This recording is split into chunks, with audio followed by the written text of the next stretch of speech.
Hey everyone, it's Sammy from Push Square, and as you know, I recently got to play a full 2 hours of Marvel's Spider-Man, which is the new PS4 exclusive from Insomniac Games. Now, if you haven't seen my preview of the game yet, do check out my video elsewhere on the channel where I give my full impressions, but I wanted to break off a separate video talking specifically about Peter Parker's gameplay in the upcoming release. So I'm going to get into that in this video. Please do remember to like the video and subscribe to the channel. With that said, let's get into it. Okay, so one of the things they made very clear during the presentation for Spider-Man is that this is a game as much about Peter Parker as it is about the web-slinger. So during my 2-hour hands-on session, I actually got to my very first glimpse of the Peter Parker gameplay sections, which primarily appear to take place in a laboratory. They did in this demo anyway. There is a second stretch later in the demo where you go to a homeless shelter to meet Aunt May, but most of the Peter Parker stuff was in a lab.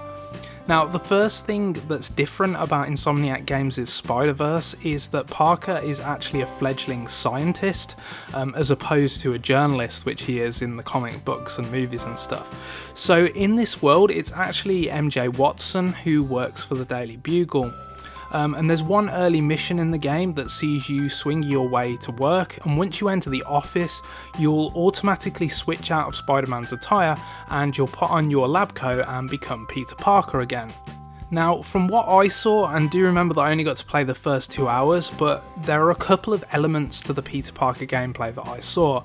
So the first is like an exploration component, and you're free to like move around the lab and you can interact with items that add context to what you're doing and flesh out the lore.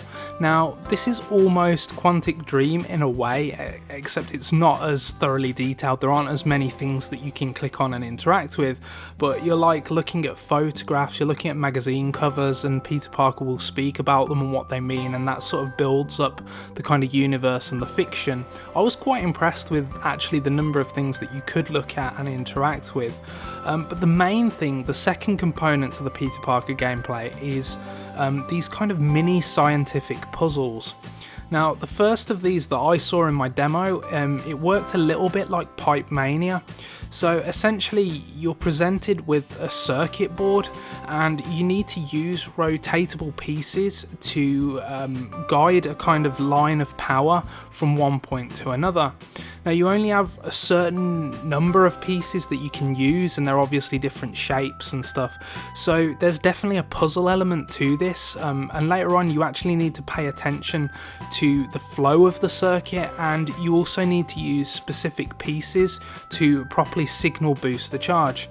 Now, annoyingly, Sony didn't provide any footage of this gameplay, so I can't actually show you what it looks like, but I hope my description gives you a general idea. Now, there was another minigame in the demo that I saw where you're presented with a kind of strip of colours, and you basically need to match them up using similar jigsaw pieces to the ones in the circuit challenge. It's quite straightforward stuff, but you have to keep in mind that the demo only included the first 2 hours of the game, and it seems like you can return to the lab at set periods during the campaign, and there'll be a list of kind of work tasks for you to do, and these are the same puzzles again, but you know, unique ones that get progressively more difficult, and completing them earns you XP and upgrades. So while it is optional, at least it seemed optional to me, while it is optional, you're going to want to complete them because you're going to want the bonus content and stuff. So I got the impression from my demo, and this is purely my speculation, so don't take this as a confirmation, but I got the impression that as you progress through the game, more mini games, more puzzles and stuff will be added for Peter Parker to complete. That certainly seemed the case to me, and it is a complete change of pace from the high octane action of what you do when you play as Spider-Man, but I think that's a good blend because you don't want the game to be running at 100 miles an hour 100% of the time.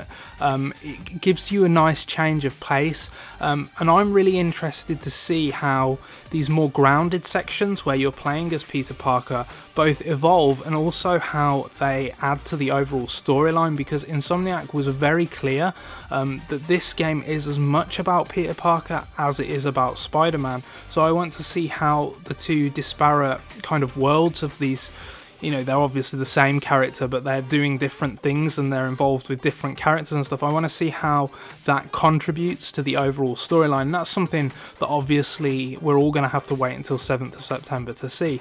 But I'd love to hear your thoughts on Peter Parker's slower paced gameplay segments in the comment section below. Were you hoping for a game that's more action all the time, or do you like the sound of these slower paced segments that throw a different kind of gameplay format into the mix? Let me know what you think in the comment section below. It's unfortunate that there's no gameplay of this, but you haven't got long to wait. The game's a month away, so hopefully my description explained how it all works well enough. And do let me know if you have any other Spider-Man questions in the comment section, because I'll be happy to try and answer those for you with other videos or just simply in the comments themselves. Remember to like the video, subscribe to the channel, and thank you so much for watching.